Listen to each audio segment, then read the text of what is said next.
Para quienes no me conocen, soy Nati Carfi, soy la directora ejecutiva de la Carta de Datos Abiertos, una organización de sociedad civil eh, que trabaja bajo el paraguas de Civic House. La Carta es una organización que nació en 2015 y que trabajamos con gobiernos y otras organizaciones de sociedad civil, políticas de datos abiertos, sobre todo temáticas. Hace un par de años, literal, le presenté al board la idea de crear un área de investigación por las necesidades específicas que estaban teniendo los gobiernos miembros de la Carta para intentar entender un poco el balance entre el derecho a la privacidad de datos personales y el derecho de acceso a la información, digamos, cómo se balancean, si se balancean esos derechos. Eh, Ahí es que se crea el área de investigaciones que lidera Renato dentro de la Carta.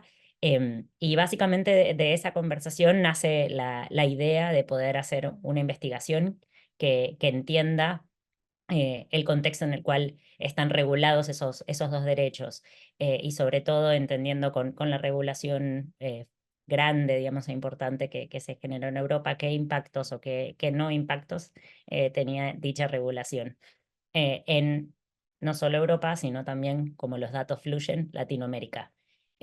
Los dejo con el equipo de investigación, pero primero le paso la palabra a Gastón Wright de Civic Compass para bienvenir. Muchísimas gracias a todos y todas y todes que se han sumado. Hola, ¿cómo están? Bueno, un placer poder compartir con todos ustedes esta sesión. Es muy interesante porque este trabajo que empezamos a hacer entre Civic Compass, que es el área de investigación y políticas públicas de Civic House y ODC, hoy que lo hemos plasmado, digamos, en este estudio que seguramente lo vamos a compartir con cada uno de ustedes luego el archivo, digamos, y hoy vamos a estar charlando, digamos, un poco de cuáles son los temas que hemos estado estudiando. Ha sido un proceso largo, pero súper interesante desde el punto de vista de poner en valor el expertise de varias personas de diferentes equipos dentro de la organización que hacía tiempo que tenían las ganas de poder escribir algo sobre estos desafíos, ¿sí? Y acá creo que el aporte que podemos hacer desde las dos organizaciones es a que la toma de decisión, digamos, y las políticas públicas sobre estos temas estén pensadas en los contextos en los cuales se aplican, ¿sí? Digamos, con la capacidad que tienen los gobiernos en los países en los que estamos de poder llevar adelante este tipo de regulaciones y de que se entienda también qué es lo que se intenta regular o cuál es el desafío, digamos, que se tiene, ¿sí? Que a veces puede ser que haya un interés, digamos, muy grande en regular algo que no se logra comprender, ¿sí? Y ahí creo que está un poco el objetivo que tuvimos en este trabajo y que ahora lo vamos a ver con la gente que estuvo ahí en la trinchera de la investigación. Cuáles son sus recomendaciones y qué es lo que qué es lo que han visto. Así que bueno, por el lado mío, un agradecimiento no solo a Odyssey por el trabajo en conjunto, ¿sí? Sino también a un grupo también de personas que han trabajado con el equipo de investigación, que fueron asistentes de investigación, Micaela Latanzi, Lucía Toledo de la Universidad de Torcuato Di Tella, también con Odyssey estuvo trabajando otra persona que ahora seguramente Renato la va a poder mencionar. Sin ellos hubiera sido muy difícil llevar adelante esta investigación tan larga y su aporte, digamos, ha sido enorme, ¿sí? Así que bueno, sin más, podemos pasar ya a la conversación. Teníamos como una suerte de pregunta disparadora para el equipo de investigación y esa pregunta va por el lado de cuál es un poco la relación entre democracia, protección de datos y acceso a la información. y por qué la necesidad de analizarlo. Así que ahí le paso a los investigadores para que puedan comenzar. Bueno, gracias Nati, gracias Gastón y gracias a todas las personas que están presentes. La voy a tomar yo, digamos, un poco como digamos, dividimos el trabajo para comunicar esta investigación, así que muy contenta en comunicar esta primera colaboración que hay entre dos partes internas de lo que es Civic House. Bueno, esta investigación, yo voy a contar un poquito también la cocina de la investigación, ¿no? Como introducción. Claramente estaba detrás esta gran pregunta, digamos, una pregunta enorme, Gastón, digamos, la relación entre democracia, acceso a la información y la protección de datos personales. Yo la voy a traducir en algo más, un poquito más amplio, que tiene que ver con la democracia, el derecho a saber y la privacidad en primer lugar, porque, digamos, acá lo que está en el medio de todo esto, lo que une estos tres conceptos es lo público, ¿no? Lo público y lo privado.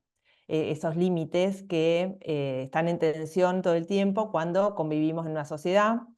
Digamos, en la democracia lo público es de todos y todas aquellas que participamos, que componemos la ciudadanía, y ahí aparece digamos, el derecho a saber como un derecho fundamental para controlar, para hacer que los gobiernos sean responsables ante la ciudadanía. Y si no tenemos esta cosa operativa, ¿no? Del derecho a saber, que es el acceso a la información, no tenemos garantía sobre, digamos, sobre cómo acceder a la información de aquello que sucede dentro del Estado, bueno, ahí la ciudadanía tiene limitados sus derechos de control, sus derechos digamos, de poder penalizar o premiar, digamos, el accionar de gobiernos, digamos, que son aquellos que gestionan las políticas públicas, ¿no? Y tampoco podemos saber demasiado sobre hacia dónde, digamos, cómo se gastan nuestros recursos, cómo se ponen en práctica decisiones y derechos que son delegados desde la ciudadanía digamos, al Estado, ¿no? Que debe garantizar, digamos, un montón de cuestiones, acceso a la salud, digamos, garantiza los otros derechos.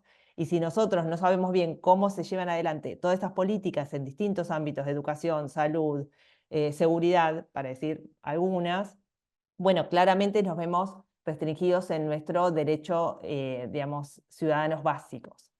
Entonces, esto, digamos, aparece, digamos, nosotros decíamos en algunas conversaciones con Joaco, con Renato, que tal vez hubieron olas más recientes, ¿no? Que son más del siglo XXI, que se plasmaron en legislación y que se plasmó esta discusión sobre cómo hacer rendir cuentas a los estados de manera más eficiente, no solamente a través de, digamos, el control, digamos, de las votaciones y elecciones, sino con datos, digamos, hacia la ciudadanía, y toda la discusión sobre apertura de datos y procesos de acceso a la información por parte de la ciudadanía.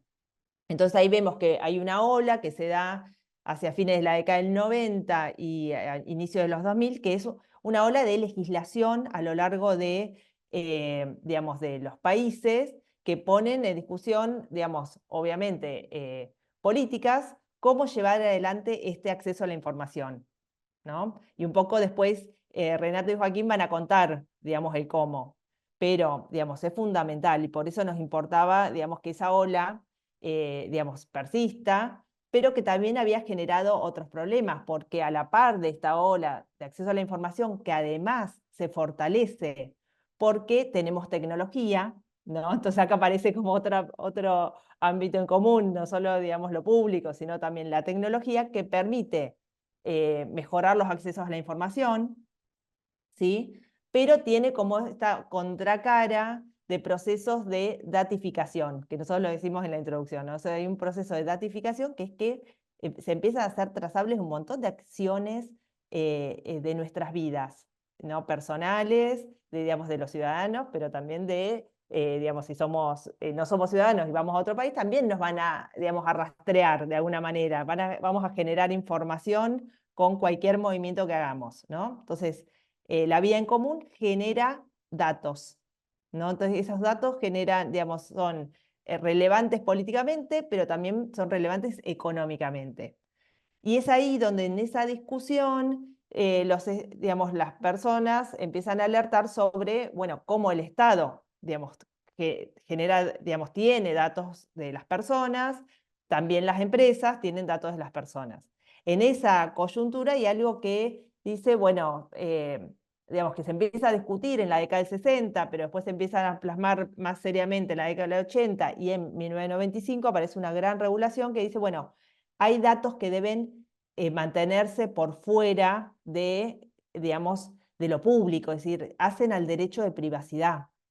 Entonces, en ese derecho de privacidad, ¿no? Hay algo que es lo operativo, o que es la cuestión, digamos, tangible, que se denominó datos personales, ¿no? Entonces, hay un derecho a la privacidad que tiene que ver con los límites, digamos, sobre lo externo, sobre lo que yo decido, sobre algunas características mías, sobre mis propios, digamos, decisiones, formas de vivir, pero hay algo que se compendia en lo que se denomina datos personales, y a nosotros nos interesa esa discusión que se empieza digamos, las reglas que definen qué datos personales son sensibles, es decir, no son pasibles de ser compartidos con otras personas. ¿Por qué?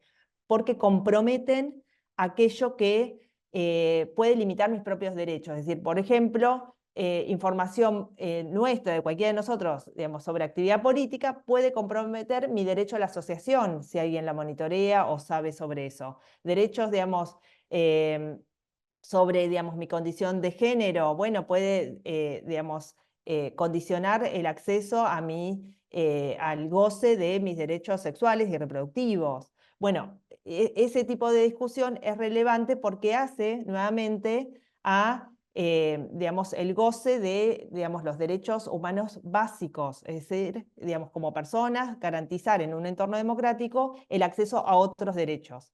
Entonces, información privada puede limitar, ¿no? Los derechos que nosotros necesitamos para ejercer mejor nuestra ciudadanía, controlar estados, vivir plenamente una vida en democracia. Eso es lo que nosotros veíamos como el marco más teórico, ¿no? Digamos, o esta línea, digamos, esta pregunta tan grande que hacía Gastón. Pero, digamos, bueno, ¿y cómo se vincula esto con un estudio que es empírico? Es que, digamos, tanto Renato como Joaquín y, digamos, Natalia y Gastón, digamos, nos decían, bueno, pero ojo que hoy, tanto en Europa como en América Latina, en algunos países, empezó, digamos, luego de que se trasladara esta ola de regulaciones alrededor de los datos personales, ¿no? en legislación, digamos, concreta, ojo que hay estados o áreas dentro de los estados que en pos de cumplir con la regulación de datos personales, están restringiendo el derecho de acceso a la información. O sea, había evidencia empírica reciente, es decir, 2023, digamos, cuando empezó esta investigación, que empezamos a ver que, digamos, ciertas alarmas, porque parece que esto no estaba tan armonizado.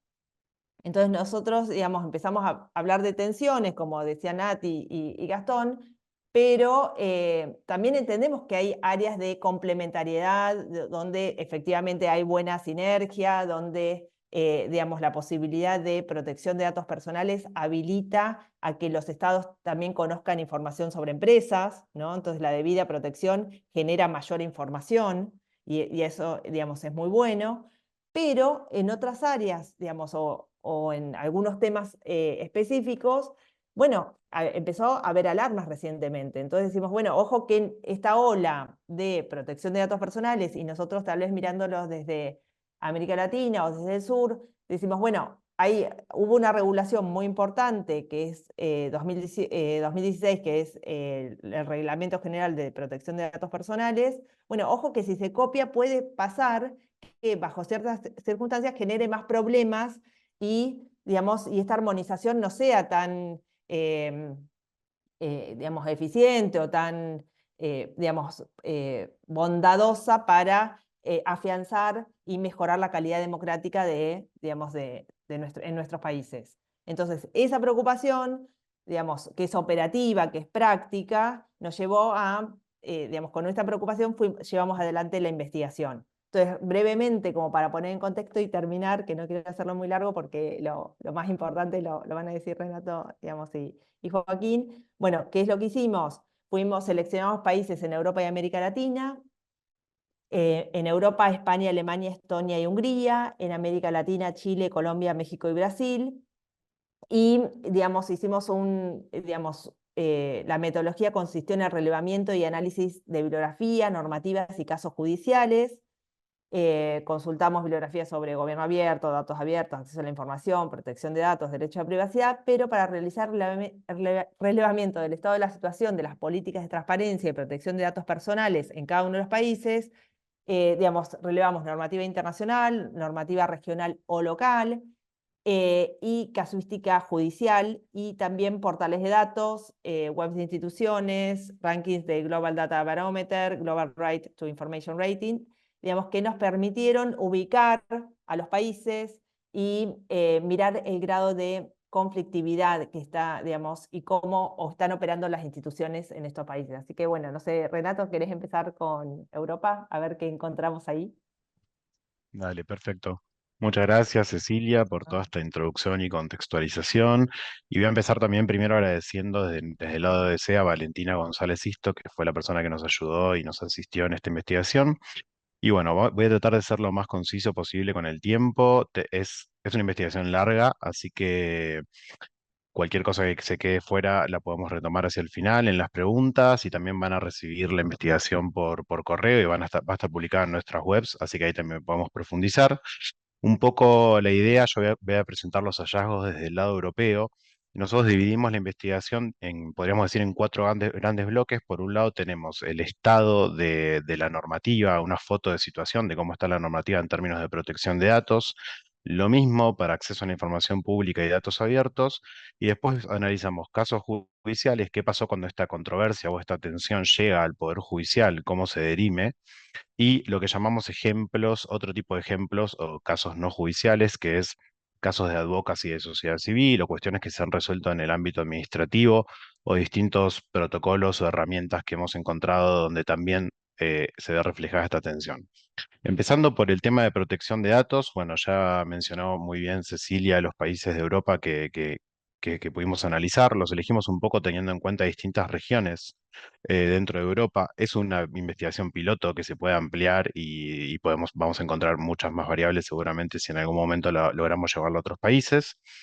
Eh, lo que hicimos es, entendiendo también y retomando un poco lo que dijo Cecilia, este derecho a la privacidad, que es un derecho humano que está reconocido internacionalmente, que en un principio tenía que ver con la violación del domicilio, de la correspondencia, y que hoy en día en la era digital se ha transformado sobre todo, o con un componente muy fuerte, en la protección de datos personales.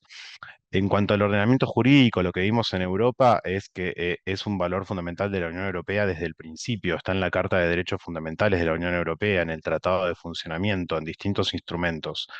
Y también está en las constituciones nacionales de todos los países que estuvimos viendo en el estudio. La novedad más reciente y sobre la que hacemos un foco muy fuerte en este trabajo es la sanción del Reglamento General de Protección de Datos, que entró en vigencia en el 2018, y como tiene carácter de regulación, es directamente vinculante para todos los países de la Unión Europea. Y nosotros también retomamos en el trabajo, elegimos algunos indicadores de esta normativa para ver cómo se aplicaban en Europa. Obviamente hay cierto nivel de uniformidad, si bien porque es vinculante, si bien los países después lo pueden reglamentar y puede tener alguna variación, los principios que establece el reglamento digamos, se respetan. Y tratamos de ver cómo estos indicadores, y esto lo va a contar después Joaquín, cómo estos indicadores se reflejan o no en las normativas que existen hoy en día en América Latina, que muchas se han renovado después del GDPR y algunas están en proceso de reforma. Esto es lo que, bueno, hay una cita en el trabajo, esto lo llamamos lo que Anu Bradford llama efecto Bruselas, que es el fenómeno que que hace que la Unión Europea influya en el marco normativo de restos de países del mundo con un cierto estándar. Y muy rápido comentarles, así nos da bien el tiempo, algunas de las variables que estuvimos estudiando, por ejemplo, si la aplicación sobre el tratamiento de datos es automatizado, semiautomatizado o no automatizado. Esto tiene que ver que, obviamente en todos los países de Europa esto es así, y esto tiene que ver con la injerencia o no de la mano humana, digamos, en el tratamiento de esos datos, si lo hace una computadora, si lo hace una computadora y luego lo revisa un humano, o si es directamente hecho manualmente. Después, todas las leyes que adaptan el GDPR y el GDPR hacen mención a los principios de tratamiento que establece el reglamento, que son básicamente la licitud del tratamiento de esos datos, la lealtad y la transparencia en el tratamiento de los datos, que la limitación a la finalidad, o sea, que esos datos se traten con la finalidad para los que son recolectados y son utilizados, la minimización, la exactitud, la limitación, la conservación, la integridad y la confidencialidad de esos datos. Y después encontramos también en el reglamento, y esto es bastante interesante, hay ciertas limitaciones y especificaciones acerca del tratamiento de categorías especiales de datos. Estos son, también lo mencionó Cecilia al principio, lo que tiene que ver con datos sensibles, entre los que se encuentran los relacionados a la identificación racial o étnica, política, religiosa o sexual. Eh, Así que establece también limitaciones por razones de interés público y de seguridad social. Esto significa que la protección de datos, si bien está en una normativa muy fuerte y poderosa, se reconoce como un derecho no absoluto, que tiene que entrar en diálogo con otros derechos, y esto es muy importante para el diálogo que establecemos en este trabajo. Otro punto interesante del reglamento es la gratuidad en el ejercicio de los derechos, eh, el derecho que tienen los sujetos a obtener información transparente y precisa de parte de los responsables del tratamiento, establece la necesidad del consentimiento expreso del titular para que se puedan procesar esos datos, la posibilidad de iniciar una acción administrativa o hacer un reclamo, y establece, esto también se ha mencionado ya en la charla, regula la transferencia internacional de datos y la obligación de verificar si el país o organización a la que se dirige la transferencia puede asegurar un estándar de protección de datos. Otro punto interesante tiene que ver con las autoridades de aplicación. Todas las leyes establecen una autoridad de aplicación para la protección de datos. Vamos a ver que en algunos casos es la misma para protección de datos y acceso a la información pública, y en otros casos es distinta. Acá es muy importante siempre, y acá también citamos un paper, un artículo de la OSD, que les recomiendo que lo lean, que aborda este tema, en el que es muy importante el diálogo para salvaguardar estos derechos entre las autoridades de aplicación. Cuando la autoridad de aplicación es la misma, es un poco más fácil, pero incluso cuando son distintas, hay una necesidad de lograr una coherencia de normativa y política. Em, no voy a ahondar mucho más acá, voy a pasar a acceso a la información, así no se hace mucho más largo. Aquí también, como ya introdujimos, ha habido, sobre todo a principios de la década pasada, una proliferación muy grande de leyes de acceso a la información, y algunas en la era digital van incorporando incluso el concepto de los datos abiertos como una forma de ejercer lo que sería transparencia activa, es decir, poder publicar información que muchas veces está establecido en un artículo de la ley, de manera sin necesidad de un pedido, de manera unilateral. Y incluso muchas legislaciones ya llevan un paso más al concepto de transparencia proactiva, que es que se publique información más allá de la taxativa o la estipulada por ley.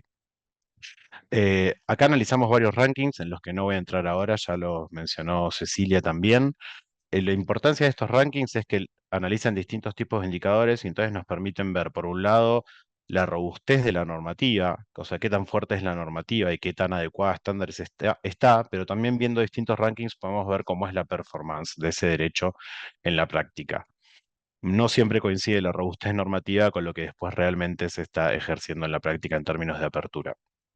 Acá, en términos de ordenamiento jurídico, contarles que también el acceso a la información y la transparencia forman parte del Tratado de la Unión Europea y el Tratado de Funcionamiento, y concretamente en términos de datos abiertos hay una directiva del 2019. Una directiva tiene un carácter vinculante más bajo que una regulación, en este caso.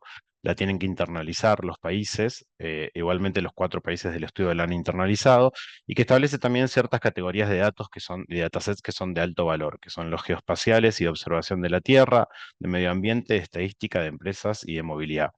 se encuentran también en todas las constituciones nacionales y todos los países tienen una ley de acceso a la información pública con los que hemos estado trabajando. Eh, hay distintas formas en las que incorporan los datos abiertos de esta política. Como les dije, algunos lo incorporan en sus leyes de acceso a la información pública, otros en sus leyes de gobierno electrónico y otros directamente lo incluyen, perdón por toda esta cantidad de información, pero bueno, después pueden chequearlo bien en el trabajo con las fuentes y todo. Y algunos lo incluyen directamente en una estrategia o en una estrategia vinculada más a sus organismos de estadísticas. Acá también volver a remarcar que las autoridades de aplicación en algunos casos son las mismas para ambos derechos. Esto pasa en Alemania y en Hungría, por ejemplo. Y vamos a la parte que es más interesante, y ya con esto voy redondeando mis últimos minutos, que es la de los casos. ¿Cómo juegan estas cuestiones una vez que ya vimos el estado de situación y la fotografía de normativa, cómo juega esto en casos concretos? Por un lado, vimos cuál es el rol que ocupa el Poder Judicial. Acá estuvimos viendo distintas jurisdicciones en Europa, desde el Tribunal Europeo hasta qué pasa internamente en los tribunales supremos o constitucionales o en las instancias contenciosas administrativas. Y hemos visto que hay algunos casos, como por ejemplo el de España, en el que hay organismos bien robustos en sede administrativa, donde muchos casos se resuelven con el Consejo de Transparencia y no llegan a judicializarse. Esto lo vamos a ver en la parte de ejemplos no judiciales. Y acá estuvimos viendo ciertas cuestiones. Por ejemplo, los actores, en cuanto a actores intervinientes, en general las demandas son de organizaciones de la sociedad civil y de periodistas, y los actores demandados obviamente suelen ser agencias estatales. Analizamos la temporalidad de los casos, esto es decir, la mayoría de los casos judiciales es muy importante en el acceso, la periodicidad y la actualización de la información. Y la mayoría de los casos, la verdad es que en instancias judiciales, si bien se suele fallar a favor del acceso a la información, en muchos casos llegan a demorar más de 5 años, por lo que si bien la información histórica es importante para un montón de cuestiones, para rendición de cuentas, para una investigación, para hacer advocacy, esta, esta, esta temporalidad hace que la virtualidad o la eficacia del derecho se vea menoscabada. Bueno, la temporalidad también es un principio clave que tenemos nosotros en la Carta de Datos Abiertos, que además de ser una organización, originalmente éramos una carta y nos parece es muy importante para fomentar la transparencia. Hemos visto que la verdad que la cantidad de controversias pre y post GDPR no ha cambiado mucho en el número. Sí hemos visto que, como mencionaba, que la tendencia de los fallos suele ser a favor del acceso a la información, en algunos casos con límites. Por ejemplo, se limitan límites temporales o límites como, bueno, este dataset se tiene que abrir, pero tenés que hacer un tratamiento de estos datos sensibles o de estos datos privados. Y hemos visto algunos casos excepcionales últimamente en los que se retractan en materia de acceso cuando lo venían concediendo. Es un caso muy común en temas de defensa o en temas de cuestiones militares. En cuanto a temáticas, y esto no voy a entrar caso por caso, lo voy a contar muy en general, pero los temas que más hemos visto son temas de integridad, temas de defensa, temas de salud y temas de medio ambiente. Y muchos temas también del funcionamiento mismo de la administración, de cómo funciona el Poder Judicial, y temas bueno, dentro de integridad hay muchos casos de temas de titularidades reales y de registro de lobby. Acá, para no entrar caso por caso, porque ya me estoy excediendo y cerramos esta parte acá, hemos visto casos, y esto me parece muy importante, en los que el Tribunal Europeo hace tiempo viene limitando la protección de datos para cuestiones específicas. Y acá nos parece muy importante que esta discusión, que a veces, de este balance que a veces se da abstracta, la podamos aterrizar a casos concretos. En cuestiones de casos judiciales de temas de integridad y de temas de medio ambiente, hemos visto que en general el tribunal reconoce que son cuestiones que hacen a una convivencia democrática y a una sociedad democrática y a desafíos de sustentabilidad, y que es importante fallar a favor del acceso con el tratamiento que haya que hacer de los casos de protección de datos personales en los casos que corresponde. Y lo último, y con esto cierro esta parte, que me quedan varias cosas en el tintero, pero que las podemos retomar después. Pero lo último que quería comentar, y que después Joaco va a poder hacer un poco de paralelismo también con América Latina, es que también hemos visto casos donde el acceso a la información y la protección de datos personales se pondera con terceros derechos. Y esto hemos visto tendencias bastante distintas en América Latina y en Europa. En Europa hemos visto muchos casos en los que se concede el acceso en relación a la privacidad cuándo son casos que tienen que ver con libertad de expresión o que tienen que ver con una investigación periodística o con una incidencia de advocacy de una ONG. Y después comentar en 5 segundos nada más que esto que comentaba Ceci, que en los últimos años hemos visto, esto la mayoría no están judicializados, son temas más de advocacy, pero ha habido algunos casos particulares, como lo que tiene que ver con beneficiarios de titularidades reales o con los fondos de recuperación de la Unión Europea post-COVID, en los que se ha intentado acceder a información de los registros de titularidades o de la transparencia en la asignación y el mecanismo de los fondos, y no se ha podido. Estos casos son bastante recientes y es un poco un retroceso en materia de acceso en algunas temáticas. Y ya me pasé de mi tiempo, así que, Joaco, te dejo a vos para que puedas seguir. Muchas gracias. Gracias, Renato. Clarísimo todo. Y bueno, aprovecho también desde mi lugar para agradecer a todas las personas que formaron parte de esta investigación. La verdad que fue un proceso muy, muy lindo que se disfrutó un montón. Y también, obviamente, gracias a todas las personas que están acá. Yo voy a aprovechar este tiempo que nos queda para hablar un poco respecto de cuáles son los paralelismos que se pueden trazar entre Europa y América Latina, y sobre todo también cuáles fueron los principales hallazgos en esta región. Lo que nosotros vemos principalmente es una heterogeneidad muy grande entre los hallazgos que se hicieron en el continente europeo versus en América Latina. En este sentido, gran parte de esto se debe a que en Europa, como bien mencionaba Renato, existe el Reglamento General de Protección de Datos Personales, el RGPD o GDPR en inglés, lo cual homogeneiza muchísimo todo lo que es la regulación en este sentido, ¿cierto? En América Latina esto no es así, y esto genera no solo una heterogeneidad en el sentido de que todos los países tienen sus propias regulaciones, sino que también genera una diferencia tangible e incluso diría importante respecto de los niveles de protección en primer lugar y cuáles son las dinámicas que se utilizan en cada uno de los países para dirimir esta tensión que estamos estudiando, ¿cierto? Entre protección de datos personales y acceso a la información pública. Voy a empezar por la primera de estas heterogeneidades, que es la de los estándares de protección. Esto es mucho más fácil hablarlo desde el lado de protección de datos personales, debido a que en Europa justamente está esta regulación, no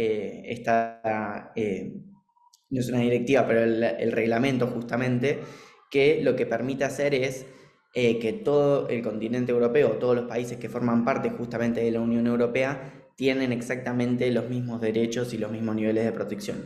En América Latina, en cambio, encontramos, por ejemplo, casos como el de Chile, cuya ley de datos personales se sanciona en 1999, lo cual, imagínense, 5 años antes de la creación de, por ejemplo, Facebook, o la sanción de una ley de datos personales en el momento en que emerge el uso masivo de Internet, ha quedado claramente desactualizado. Y cuando se lo compara con otras legislaciones como la de México de 2017 o de Brasil de 2019, lo que vemos es una diferencia importantísima en los estándares.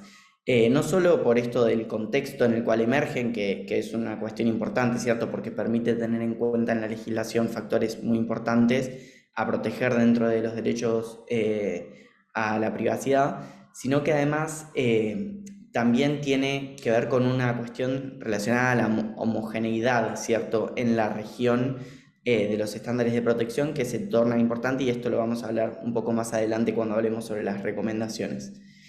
La segunda heterogeneidad que encontramos al investigar América Latina es justamente las vías de resolución de esta tensión entre derechos de privacidad y de acceso a la información pública. También tomo un caso que mencionaba Renato, que es el de la cantidad de instituciones que existen en los casos que estudiamos, mientras que en casos como el de Brasil, por ejemplo, existen una institución que se dedica a proteger la privacidad de los ciudadanos y otra que se encarga de abrir toda la información y brindar acceso, transparencia activa.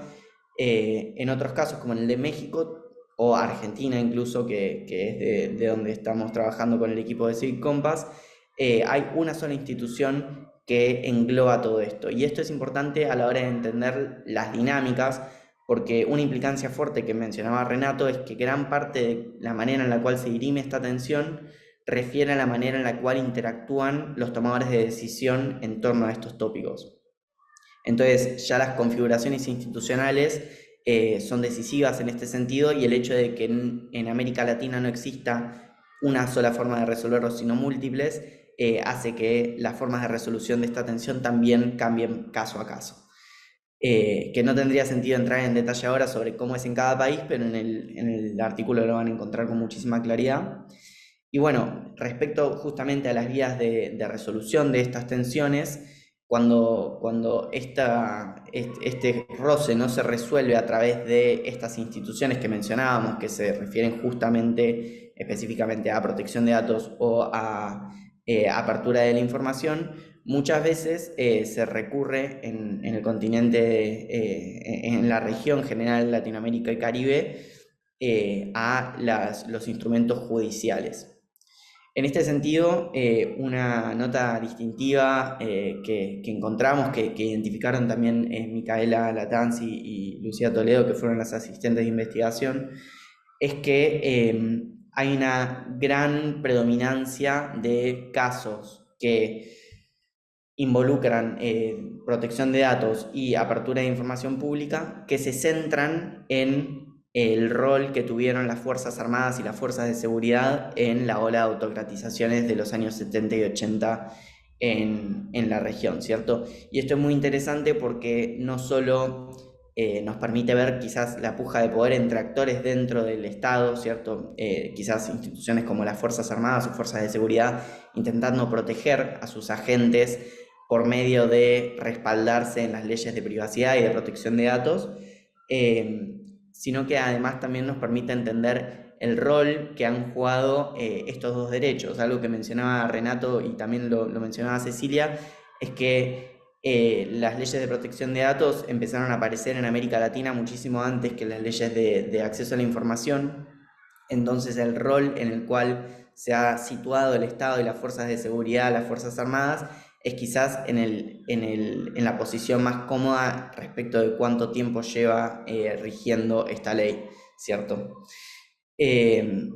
Otro dato muy interesante que encontramos respecto de la resolución de esta tensión por medio de casos judiciales es, y después de haber analizado 30 casos de estos 4 países, es que una diferencia muy grande que hay con Europa, que Renato la mencionaba también, es que acá en la región el promedio de resolución de estos casos es de 15 a 20 años. Entonces emerge la pregunta, ¿cierto?, de si efectivamente es un medio de resolución o simplemente se está postergando en el tiempo la resolución de justamente ese conflicto de intereses. Mientras que en Europa es de 5 años, acá son casi 15 años más, y eso no solo nos permite entender la naturaleza de cómo se dirimen estas tensiones, sino que además también nos permite entender que es muy, muy diferente la dinámica de resolución de estas tensiones entre estos dos grupos de derechos, entre Europa y América Latina. Y bueno, eso es un poco lo que les quería resaltar, ¿cierto? Estas diferencias que encontramos entre las dos regiones. Creo que aportó muchísimo a la investigación haber podido trabajar con Open Data Charter, en el sentido de que aportar la visión desde otro continente permite hacer un análisis comparado muy interesante, y creo que hemos sumado bastante al área de estudio, así que muy feliz. Y bueno, cualquier otra cuestión que les interese o que deseen saber algún detalle de algún caso, abierto obviamente en la sección de preguntas a que las abordemos. Bueno, gracias, Joaco. En aras de dejar un tiempo para las preguntas, voy a pasar a la otra parte de la conversación. Hay 3 temas importantes que estaría bueno que tanto Renato como Cecilia y vos, Joaco, aclares. Quizás podemos tomar los próximos 10 minutos y después dejar otros 8 minutos para las preguntas. El primero es un poco cuáles son los elementos que hay que considerar a la hora de entender, digamos, cómo se pueden proteger estos datos, ¿sí? Y qué tensiones hay con otros derechos, ¿sí? Es el primer el primer punto. Por otro lado, ¿cuáles son los aprendizajes que hemos tenido después de esta investigación? ¿Sí? Y por último, ¿cuáles son las recomendaciones a partir de los hallazgos para generar mejores políticas públicas? Así que los dejo para que ustedes se organicen en cómo responder a estas preguntas y después ya podemos pasar a la participación del público. Bueno, gracias Gastón.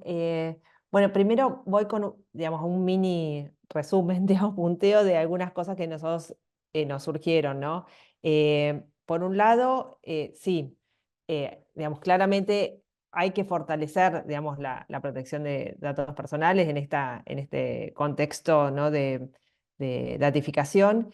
Pero empiezan a aparecer, y voy a tomar algo que decía Joaquín y decían Renato, el tema de la temporalidad, que hay detrás de todo esto, claramente hay algo que es primordial, que es el acceso a la justicia. Digamos, en sociedades o en democracias donde el acceso a la justicia es tardío o es para pocos o es, digamos, está muy obstaculizado, bueno, ahí vamos a tener un problema para la garantía de cualquiera de estos derechos, tanto el acceso a la información como a la protección de datos personales. Entonces eso es como un derecho que está ahí, digamos, poniéndose digamos, como un paraguas, ¿no? El primer derecho digamos, cuando hay conflicto, porque sabemos que va a haber tensiones y sabemos que va a haber problemas operativos o prácticos que pueden hacer surgir, que alguien dirima esto, pero si se tarda mucho, bueno, ahí tenemos un problema. Digamos, después hay dos puntos que nos interesan seguramente a muchos que estamos acá, que venimos en discusiones sobre esto. Uno es el que también nombraron, que era la tensión que hay entre datos personales y libertad de expresión, como lo dijo Renato, digamos, auspiciosamente esto cuando está en entredicho la libertad de expresión, bueno, ahí, digamos, digamos, el acceso a la información prevalece sobre la protección de datos, ¿no? Pero después hay movimientos, por ejemplo, como estos nuevos derechos que se llaman derecho al olvido, que ahí empiezan de nuevo a tensionar sobre, bueno, digamos, entre privacidad digamos, y qué pasa con la información pública o aquello que está disponible públicamente, ya sea en espacios públicos o privados. Y el punto, digamos, como para terminar, y esto que decía anteriormente, es que, digamos, la vigencia de leyes muy rigurosas de datos personales, tenemos evidencia que a la sociedad civil y a las organizaciones de la sociedad civil las puede poner, digamos, en un problema, porque cuando se intenta regular, digamos, la protección de datos personales, se está pensando en empresas, primordialmente, o grandes, por ejemplo, plataformas digitales, digamos, y aquellos datos que tienen, digamos, las organizaciones de sociedad civil para llevar adelante misiones, bueno, pueden tener, digamos, un retroceso, o se puede parar, o se puede obstaculizar el ejercicio de estas organizaciones y la participación ciudadana. Entonces ahí, digamos, queda como un interrogante, lo dejo, digamos, en cuestión. Tenemos un paper que escribimos, digamos, con LSI sobre este asunto, o sea, no es todo tan bueno con los datos personales como tratamos de mostrar, digamos, en este paper, pero también se abre la puerta a otras tensiones con los propios actores, ¿no? Actores colectivos que pueden ver minada su propia misión. Bueno, algunas cosas que puedan agregar Renato y Joaquín, obviamente. Genial, Cecilia, gracias. Sí, yo ahí me parece que hay varias que son súper claves. Bueno, trajiste el tema de la temporalidad, trajiste el tema del diálogo y la ponderación con terceros derechos. Yo por ahí para agregar muy brevemente, algo que puede ser obvio, pero que observamos como muy importante, es que son ordenamientos jurídicos bastante complejos. Hay normativas internacionales, comunitarias, nacionales, locales que dialogan entre sí. Entonces es importante desde el Estado y también desde sociedad civil conocer puede ser obvio, pero es conocer el ordenamiento, saber cuáles son las jerarquías. En general, lo único distinto que encontramos es que el reglamento de protección de datos es una regulación y entonces está un poco por encima de una directiva como la de datos abiertos. Pero la realidad es que ambos derechos igualmente de transparencia y de protección están contemplados en las constituciones y en los tratados de la Unión Europea. Entonces, en definitiva, están en el mismo nivel y tienen que dialogar entre sí y ahí, y no sé, por ejemplo, la ley de protección de datos de Europa en el reglamento. Ya estuvimos mencionando, hay límites al absolutismo de esta protección para ciertas temáticas de interés público, o en la ley de América, la ley que propone la OEA de 2.0 de acceso a la información pública, hay un capítulo de tratamiento de datos y de protección de datos. Entonces son institutos que tienen que dialogar entre sí y que hay que tenerlos en cuenta para planificar procesos de apertura y para mitigar riesgos en términos de protección de datos. Después tenemos también algunas lecciones de la implementación del GDPR. No voy a entrar ahora en detalle, pero citamos en el trabajo un, un artículo de Access Now que está muy bueno, que lo pueden ver, que son con algunas reflexiones de los 5 años de implementación del GDPR, y algunas últimas cuestiones para agregar al tema de la temporalidad que trajo Cecilia. Otra barrera, y esto yo no lo llegué a comentar, pero otra barrera, y es un principio también de la Carta Internacional de Datos Abiertos, tiene que ver con la gratuidad en el acceso a esa información. Que la información nosotros proponemos desde Open Data Charter que la información sea accesible a través de una licencia abierta, y hemos visto, y esto también hay varios informes que citamos de Cibio en España y de otras organizaciones en Europa, donde hay lugares donde se cobran tasas y hay eso es una herramienta, eso es un obstáculo en el acceso a esta información. Es el caso de Alemania, por ejemplo, o en España, por ejemplo, se está por instaurar un registro de titularidades reales, y el acceso a esa información también va a tener un cobro de tasas. Entonces son cuestiones que constituyen una barrera. Em, y después, como últimas observaciones, y ya lo dejo a Joaco, pero bueno, vimos en los casos ciertas tendencias en general en la resolución de controversias y qué patrones hay al momento de dirimir las tensiones. Vimos que cuando llegan al Poder Judicial, muchas veces a destiempo, pero se suele fallar a favor del acceso, y esto no está tan claro en los casos que no se llegan a judicializar, digamos. No hemos visto de manera muy concreta qué es lo que sucede. Vimos también como tendencias que las temáticas medioambientales o las cuestiones de integridad pública suelen ser tomadas como cuestiones que hacen de valor inherentes a la sociedad democrática, y se suele fallar a favor del acceso en estos casos. Pero también vimos, como mencioné, casos muy recientes donde en temas claves, a través de la protección de datos, se está limitando el acceso a la información, que son estos ejemplos que di de los registros de titularidades reales de la Unión Europea, o los fondos de recuperación de la pandemia en la Unión Europea. O vimos varios casos también en América Latina en términos de una reducción de datasets medioambientales. Eh, Creo que eso es todo por mi lado, y te dejo a vos, Joaco. Gracias, Renato. Sí, por mi lado, más allá de resaltar algunas cuestiones quizás que mencionaban Renato y Cecilia, como justamente para mí una de las cosas centrales de esta investigación fue entender el lugar, no solo que tiene GDPR, el Reglamento General de Datos Personales de Europa, sino además también entender las implicancias del ordenamiento jurídico de la Unión Europea en este sentido. Me parece muy interesante, y es algo que voy a abordar ahora, porque justamente quería usar estos minutitos que nos quedan para conversar un poco respecto de las recomendaciones, ¿cierto? ¿Cómo podemos llevar a la práctica algunas de las cuestiones que hallamos en este estudio? Para mí, y voy a partir de una obviedad, ¿no? Porque siempre se recomienda esto, pero es la actualización de los marcos legales. Nosotros vemos en el caso europeo, partiendo desde el reglamento justamente, que el hecho de que haya sido sancionado hace tan poco hace que sea una ley que tiene una vigencia espectacular, y que nos permite comprender muy claramente cuál es el rol justamente de este ordenamiento jurídico que mencionábamos.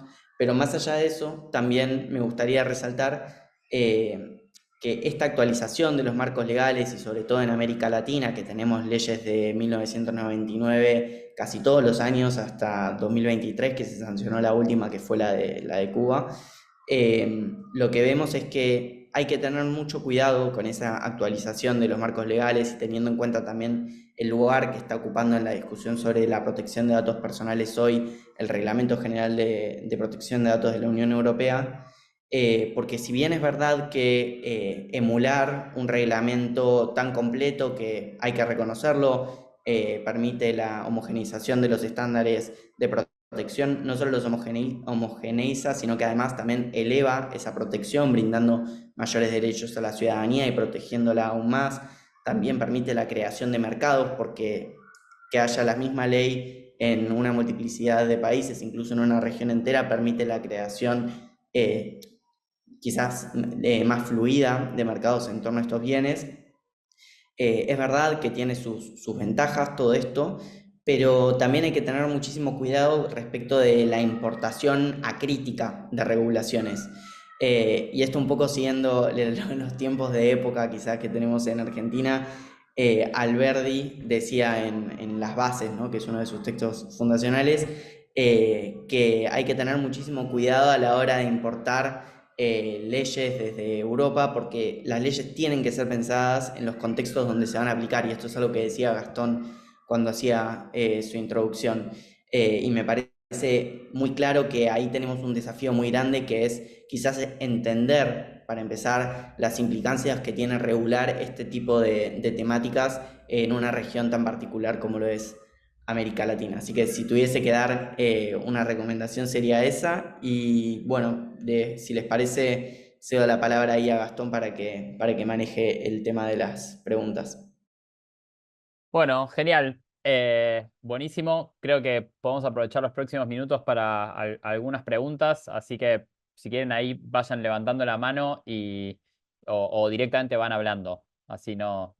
Sí, yo también agrego nada más que cualquier cosa seguimos por mail o lo que sea, digamos, estamos a disposición para cualquier conversación o reunión al respecto, si a alguien le interesó el tema para profundizar. Digamos, esos compromisos de Odyssey, de Civic Compass.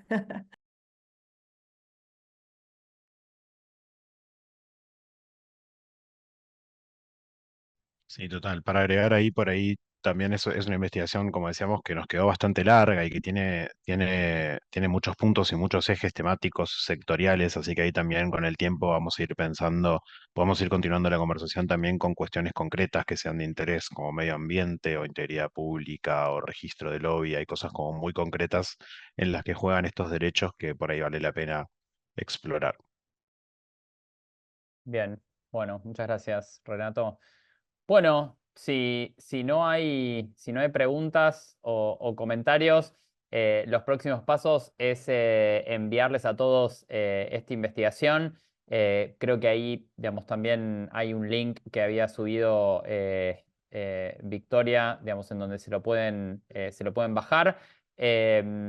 Y bueno, esperamos poder compartir con ustedes también otro de estos documentos, digamos, esta investigación que es larga, digamos, va a estar acompañado, digamos, capaz de próximamente, digamos, de un documento más corto, digamos, que es una suerte de policy brief que vamos a compartir con ustedes y que resume de alguna manera toda esta investigación en algo más de tipo accionable, ¿sí?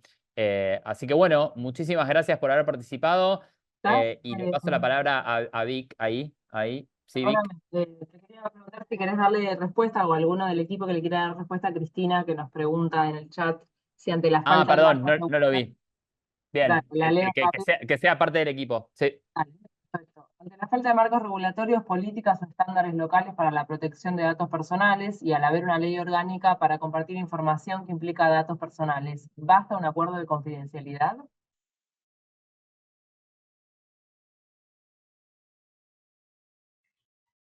Si quieren, yo puedo contestarla a la pregunta.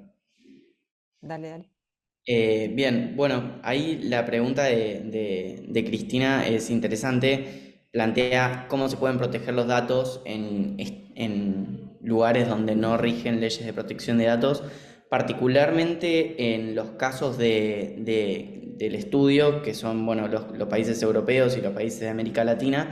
En todos existen marcos regulatorios, políticas, estándares locales de protección de datos.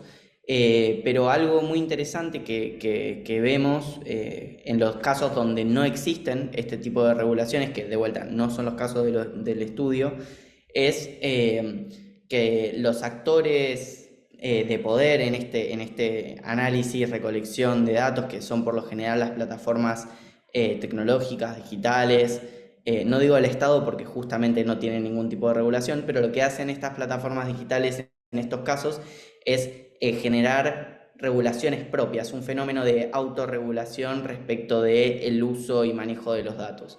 Entonces, por lo general lo que suele pasar es que se crean estándares de procesamiento, de recolección, basados en primer lugar en el consentimiento de la recolección y tratamiento de los datos y obviamente una serie de principios que incluyen la minimización de los datos, la temporalidad, es decir, que los datos una vez que terminan de usarse, que termina el proceso para el cual fueron recogidos, se eliminan, la anonimización, todos estos son características de las autorregulaciones que tienen las plataformas en los contextos estos que señala Cristina, donde no hay marcos regulatorios o estándares locales para la protección de datos.